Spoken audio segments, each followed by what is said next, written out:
দর্শক, মশলার বাজারের খবর জানবো এবার। রাজধানীর পুরান ঢাকার মৌলভীবাজার থেকে যুক্ত হচ্ছেন সহকর্মী মইনুল হাসান। মইন,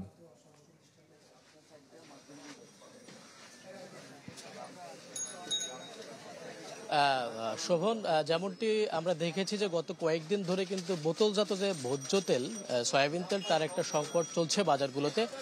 বিশেষ করে গত 1 মাস আগে যখন বোতলজাত সয়াবিন তেলের দাম বৃদ্ধি করা হলো, তারপরে কিন্তু বাজারে এই তেলের সরবরাহ বাড়ার কথা দিয়েছিল কোম্পানিগুলো। তারপর থেকেই কিন্তু এই সংকট এখনও চলমান রয়েছে এবং চাহিদা মতো দোকানিরা তেল পাচ্ছেন না বলে অভিযোগ করেছেন। আমরা গতকালকেও এবং আজকেও বিভিন্ন জায়গায় কথা বলে জানতে পেরেছি। আজকে আমরা এসেছি হচ্ছে পুরান ঢাকার মৌলভীবাজারে। আমি একজন বিক্রেতার সাথে কথা বলতে চাই।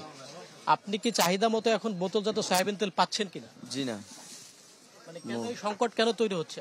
কোম্পানিরা বলতেছে তেল নাই, এলাকা দেয় না। তেল নিতে হইলে 5 লিটার তেল নিতে হইলে অন্য আইটেম লইতে হয়। 1 কার্টন তেল লাগে অন্য আরো অন্য পণ্য কিনতে হয়। এখন কি আপনি সব মিলে তেল পাচ্ছেন কিনা? কোনো 5 লিটার তেল নেই। 5 লিটার কোনো তেলই নেই মার্কেটে। কাস্টমারের সাথে আমরা দ্বন্দ্ব লাগে, কয় তেল আছে দেন না, কিন্তু তেল তো নাই আমগো করে, আমরা থাইকা দেই না। কিন্তু আমগো গোডাউনে বা দোকানে যাচাই করে দেন 1 পিস তেলও নাই। ব্রেকফাস্ট, টিফিন কিংবা স্ন্যাক টাইমে মজাদার আয়োজন মানে অল টাইম ব্রেড। আমি আরেকজন দোকানের সাথে কথা বলতে চাই।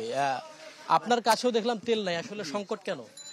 সংকট এরা বাইরে মাল বেশি দোকানদারের মাল দেয় কম, একটা ড্রাইভারের মাল দেয়, এমনি কি দোকানদারে পুষে? কারা দিচ্ছে না? বিশেষ করে তো কোম্পানি দিচ্ছে না। কোন কোন কোম্পানি তেল দেয় এবং কারা দিচ্ছে না চাহিদা মতো? শুধু খালি তিরিই দিত, তিরও আপনার বন্ধ করে দিয়েছে।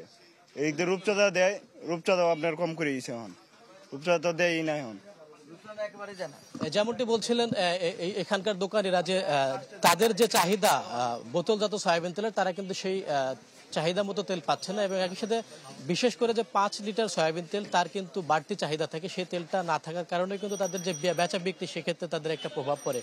এবং সব মিলায় আমরা যাদের সাথে কথা বলেছি, তারা বলেছেন যে সামনে রমজান, হয়তো তারা কোনো ধরনের একটা পায়তারা করছেন, হয়তো দাম বৃদ্ধির, এমনটাই অভিযোগ করছেন এখানকার ব্যবসায়ীরা। শোভন, মইন, আপনাকে ধন্যবাদ।